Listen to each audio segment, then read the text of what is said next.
Apresentamos Através da Bíblia, o programa que leva você ao estudo sistemático e detalhado do livro dos livros, a Palavra de Deus. Estes estudos são de autoria do Dr. J. Vernon Magui e apresentados pelo pastor e professor Itamir Neves. Convidamos você, ouvinte, a acompanhar esta jornada através da Bíblia. Querido amigo, estamos iniciando mais um programa da série Através da Bíblia. É com grande prazer que mais uma vez entramos em contato com você, com o objetivo de estudarmos juntos a Palavra de Deus. Nosso desejo é que o estudo de hoje sirva para a sua edificação e traga bênçãos divinas para a sua vida. Você que nos acompanha sabe que temos uma tarefa especial logo ao iniciarmos cada um dos nossos programas. Nós queremos sempre registrar e mencionar as cartas que recebemos de cada um dos nossos ouvintes, de cada um de vocês. E é isso que nós fazemos agora, destacando uma carta que vem da cidade de Bauru, no interior de São Paulo. Esse irmão nos diz o seguinte: Pastor, me encontro numa situação difícil. Eu estou preso, mas ao mesmo tempo eu me sinto livre, pois estou com Jesus. Gosto muito de ler a Palavra de Deus e de ouvir o programa através da Bíblia. Tenho aprendido muito com os seus ensinamentos e a minha vontade é proclamar que só o Senhor liberta. Peço a Deus que continue iluminando vocês nesse ministério. Querido irmão, querido amigo, nós somos muito gratos pelas suas palavras. Agradecemos a Deus, pois mesmo que você esteja nessa condição delicada, você testemunha da verdadeira libertação que só o Senhor Jesus concede a cada um de nós. Agora eu quero convidar a todos que nos sintonizam nesse momento, que busquem junto conosco a presença do Senhor através de uma palavra de oração. Vamos orar pedindo a bênção do Senhor para essa situação que acabamos de compartilhar agora e também para o programa de hoje. Pai querido, nós agradecemos o Senhor pela Tua preciosa graça, pela Tua misericórdia, pela libertação que o Senhor nos concede dos nossos pecados. Diante da Tua misericórdia, te pedimos que o Senhor venha abençoar esse querido irmão que está preso, que a Tua graça repouse sobre ele e sobre tantos outros que estão em situações delicadas. Te pedimos também, Senhor, que a Tua companhia seja experimentada por todos nós, nos mais diversos lugares onde nós estivermos, em casa, no trabalho, no trânsito, nos hospitais, nas ruas, até na prisão, nas estradas. Enfim, Senhor, te suplicamos que experimentemos a Tua bondade no nosso dia a dia. Pedimos também a Tua misericórdia para esse programa, que o Senhor nos dirija, que o Senhor nos ilumine nesse momento. Nós oramos pedindo isso em nome de Jesus. Amém. Fortalece a fé, conhecer nosso Deus. Querido amigo, hoje temos um grande desafio diante de nós, um grande conteúdo para estudarmos. Vamos comentar 2 capítulos, a totalidade dos 38 versos do capítulo 30 e também a totalidade dos 18 versos do capítulo 31. Quando observamos detalhadamente esse texto, verificamos que essa divisão trata de muitos assuntos que, na verdade, eles são desconexos entre si. Por isso, até alguns comentaristas consideram esses textos como um complemento, um apêndice nas orientações sobre os utensílios da preparação para o culto ao Senhor. Nós vamos encontrar aqui, quando observamos corretamente, vamos verificar 7 divisões nesse texto. Então vamos a elas, vamos estudar cada uma delas. Em primeiro lugar, no capítulo 30, do versículo 1 a 10, nós vamos encontrar o altar de incenso. Era uma das peças, era um dos utensílios que faltava ser descrito ainda. Esse era um dos 7 utensílios que formavam o conjunto do tabernáculo. Era um altar pequeno, não era para sacrifícios, apenas era para incenso. Era de madeira de acácia e revestido de ouro.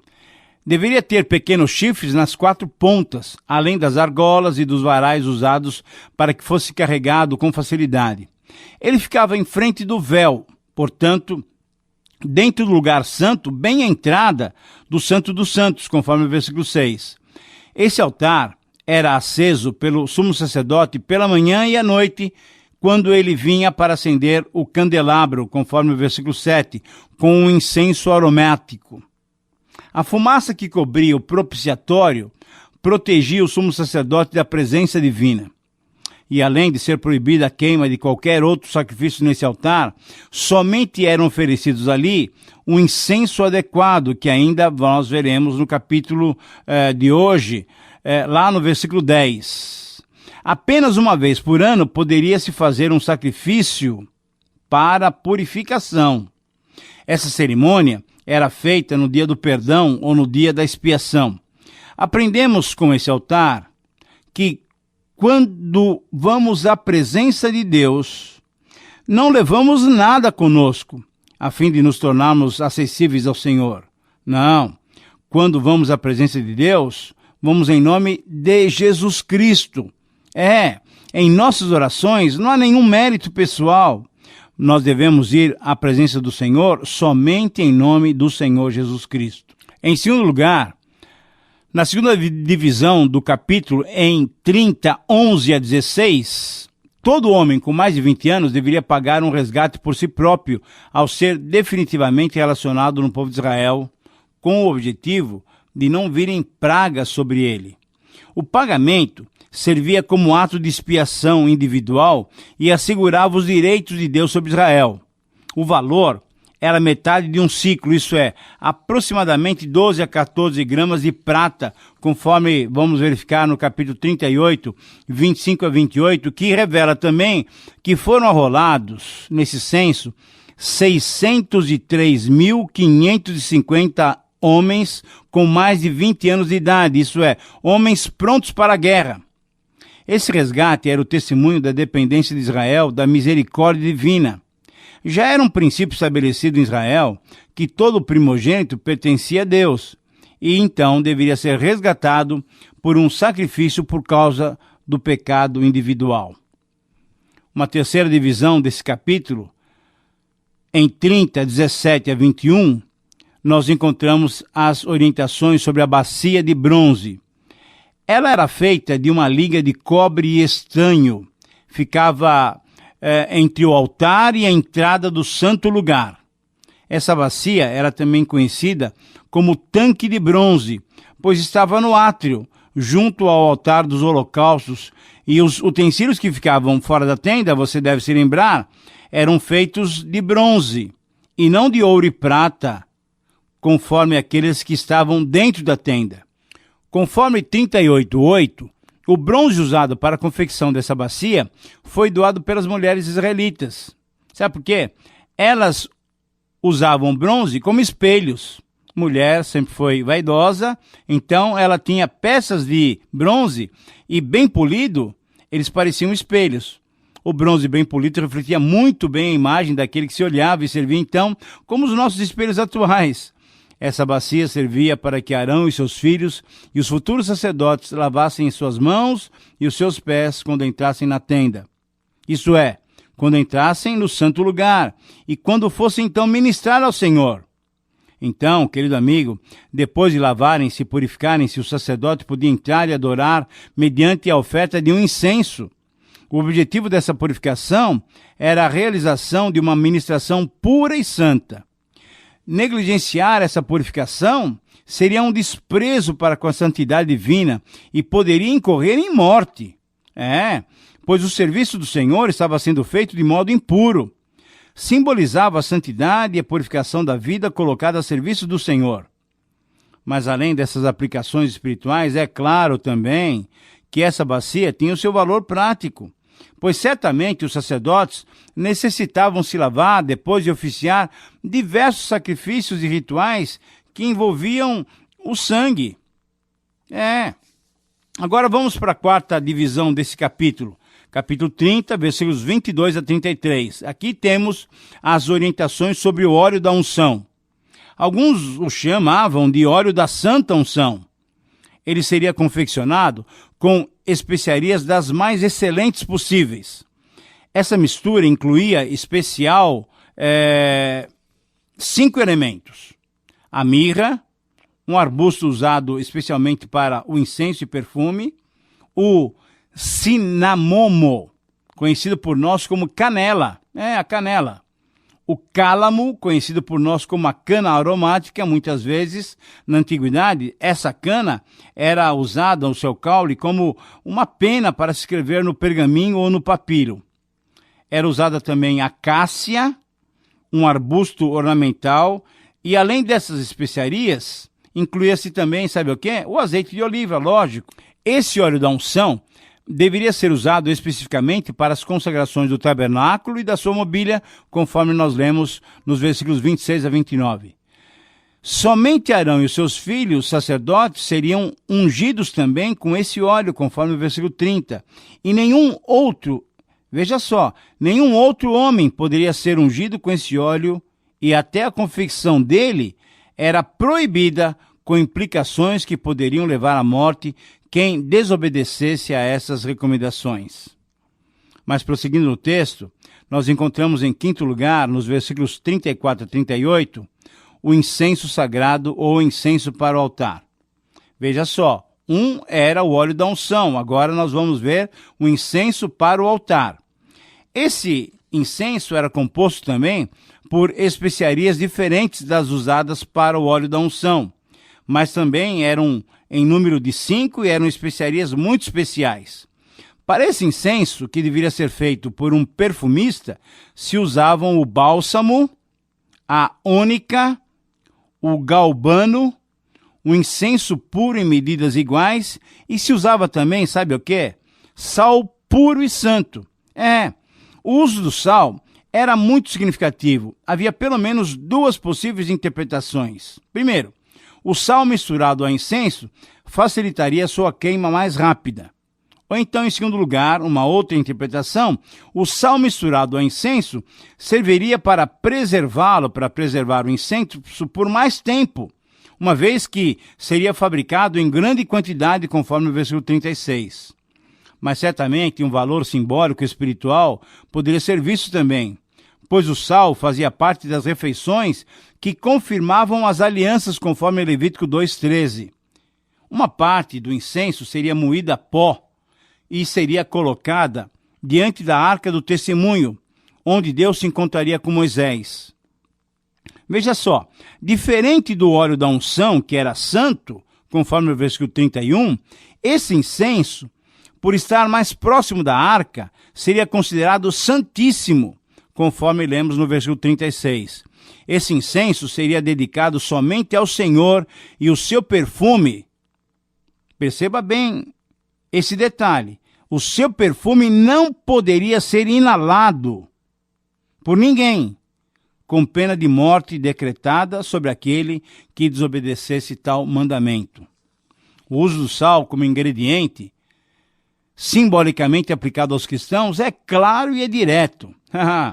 Quando Jesus disse que eu e você, que nós somos sal e luz, lá em Mateus 5,13, e quando o apóstolo Paulo disse que deveríamos temperar a nossa palavra com sal, conforme Colossenses 4,6, certamente é possível aplicar o simbolismo que nos desafia a nos dedicarmos totalmente a Deus, sendo usados por Ele para impedirmos a deteriorização do meio ambiente em que nós estamos inseridos e usarmos as nossas palavras de modo agradável e atrativo para com aqueles que ainda não conhecem a verdade em Jesus Cristo. É claro também, querido amigo, que o uso do incenso naquele ambiente sagrado e consagrado ao Senhor tinha um valor real e prático. Com tantos odores fortes de carnes, sangue, gordura e couro, tudo isso sendo queimado, o aroma do incenso mais adocicado, ele daria um equilíbrio naqueles odores do local. Mas um outro valor simbólico não pode deixar de ser mencionado. Esse incenso simbolizava as orações do povo dirigidas a Deus como um aroma suave e agradável diante do Senhor, conforme o salmista se expressou lá no Salmo 141, versículo 2. Diz assim: suba à tua presença a minha oração, como incenso, e seja o erguer das minhas mãos como oferenda vespertina. Querido amigo, a oração, que é parte da adoração a Deus, estava certamente envolvida nesse simbolismo. E a aplicação é muito objetiva. A sua vida diária é uma constante adoração ao Senhor? Veja, querido amigo, que a adoração verdadeira é procurada por Deus, que deseja que os seus adoradores o adorem em espírito e em verdade, conforme Jesus disse à mulher samaritana lá em João capítulo 4. Mas o grande desafio para todos nós é que a nossa adoração se transforme em estilo de vida. Quando estivermos vivendo dessa maneira, quando a nossa vida tiver esse estilo de vida de adoração, quando isso ocorrer, certamente o nome de Deus será glorificado em nossas ações, pensamentos e palavras. E assim terminamos o capítulo 30. Mas ainda temos mais 2 assuntos que trataremos no capítulo 31. Então, vamos prosseguir. Em sexto lugar, nessa divisão que fizemos de todo esse texto, no capítulo 31, do versículo 1 a 11, o texto nos apresenta os artífices das obras do tabernáculo. Como o tabernáculo e todos os seus utensílios deveriam ser construídos conforme o projeto, os planos e os exemplos divinos, é certo que entendamos que toda essa obra seria feita por homens com habilidade. Mas, mais que habilidosos, esses homens teriam atuando dentro de si mesmos algo sobrenatural. Temos que reconhecer então que Deus capacitou esses artífices por meio do seu Santo Espírito. Bezalel, que significa na sombra de Deus, da tribo de Judá, foi cheio do Espírito de Deus, de habilidade, de inteligência e de conhecimento para realizar a obra do artesão, desde o desenho até a fundição dos metais, bem como a lapidação das pedras preciosas e o trabalho com a madeira. Aholiabe, olha o nome, Aholiabe, que significa o Pai Divino é minha tenda, da tribo de Dan, foi dado como companheiro a Bezalel. E ainda outros homens hábeis foram separados e cheios de espírito para comporem essa equipe especial de artífices que preparou cada uma das peças já mencionadas. Vale a pena, então, recordar todo o trabalho que eles tiveram que produzir. Eu vou relacionar para você cada uma das peças, que são em número de 17. Vamos lá. Primeiro, o tabernáculo, ou a tenda da congregação. Segundo, a arca do testemunho. Terceiro, o propiciatório, que na verdade é a tampa da arca. Quarto, os pertences da tenda. Quinto, a mesa. Sexto, os seus utensílios. Sétimo, o candelabro de ouro puro. Oitavo, os seus utensílios. Nono, o altar de incenso. Décimo, o altar do holocausto com todos os seus utensílios. 11º. 12º, a bacia com seu suporte. 13º, as vestes finamente tecidas. 14º lugar, 14ª obra que eles fizeram, as vestes sagradas do sacerdote Arão. 15ª peça, as vestes dos seus filhos, para oficiarem como sacerdote. 16ª ação que eles fizeram foi preparar o óleo da unção. E em 17º lugar, prepararam também o incenso aromático para o santuário. Querido amigo, só aceitaremos essa obra como possível se crermos que Deus revelou-se a Moisés, mostrando-lhe passo a passo toda a construção do tabernáculo. Os artífices que trabalharam com afinco para produzirem o melhor possível foram homens capacitados pelo Espírito Santo. E assim, sobrenaturalmente capacitados, realizaram uma obra fantástica, uma obra fabulosa. Graças a Deus que nos capacita para executarmos as mais diferentes obras para a glória dele mesmo. Querido amigo, você já percebeu que acontecimento inusitado, que acontecimento singular foi esse? Você percebeu que somente aqueles que estavam bem próximos é que puderam contemplar essa maravilhosa operação do Senhor?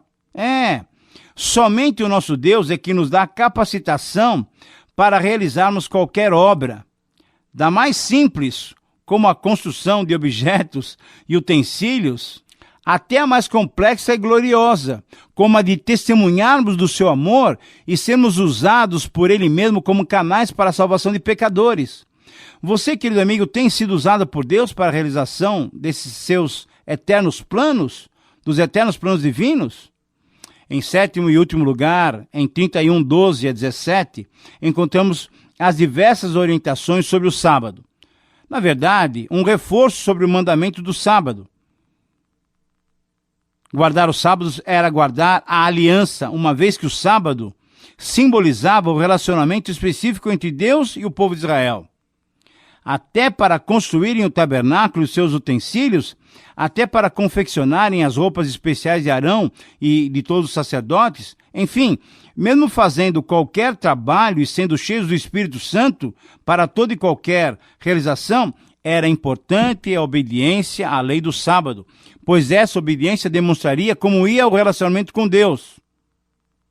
Se alguém desconsiderasse o sábado do Senhor, estaria desconsiderando os propósitos de Deus para com a criação através da sua redenção com Israel. O sábado, querido amigo, tinha sido instituído como sinal desse relacionamento especial entre Deus e Israel. A importância desse sinal foi posteriormente percebida através da insistência dos profetas posteriores, quando eles apontaram a obediência da guarda do sábado como sinal da condição espiritual do povo. A obediência aos preceitos divinos sempre revelaram como se desenvolvia a relação entre Deus e o seu povo. E com certeza, essa é uma verdade também aplicável a cada um de nós ainda hoje. Querido amigo, não precisamos mais guardar o sábado ou santificar um dia específico, conforme já mencionamos em programas passados.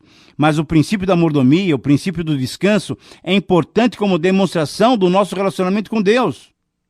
Hoje em dia, a maioria dos cristãos tem o domingo como seu dia dedicado à adoração. Mas sabemos que nem o respeito ao domingo demonstrará a nossa relação com Deus.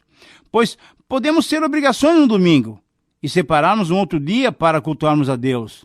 Mas, veja só, ainda mais do que isso está o fato verdadeiro de que agora não temos mais um dia específico. Mas todos os dias, todas as horas, todos os momentos são momentos em que eu e você devemos cultuar o nosso Deus. O que Deus requer de nós é um coração puro e íntegro, para que a nossa adoração e o nosso serviço a Ele sejam de fato em espírito e em verdade.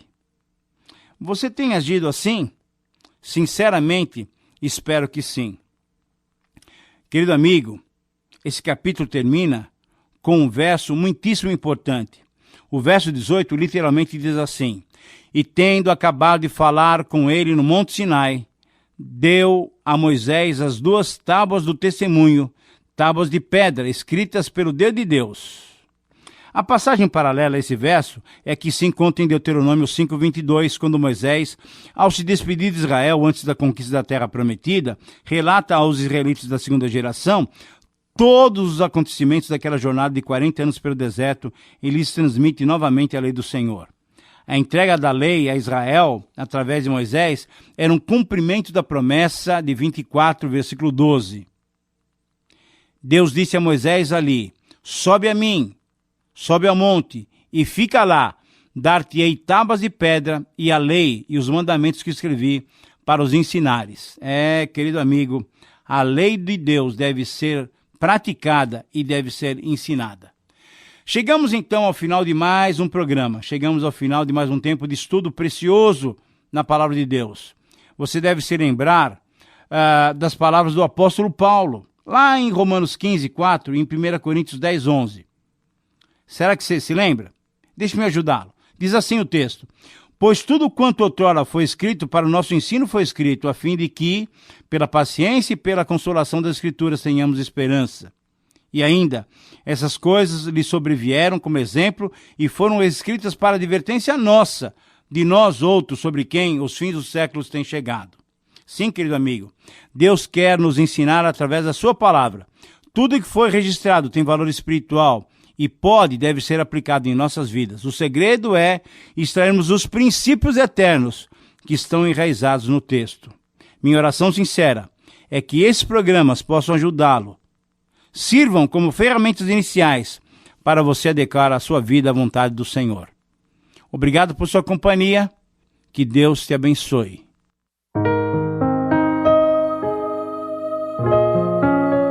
Terminamos mais uma apresentação do programa Através da Bíblia. Esperamos que você nos escreva, dando a sua opinião sobre o que ouviu. O nosso endereço é Caixa Postal 18.300, CEP 046-26970, São Paulo, capital. Ou pelo e-mail atravesdabiblia@transmundial.com.br. Este programa foi produzido nos estúdios da Transmundial.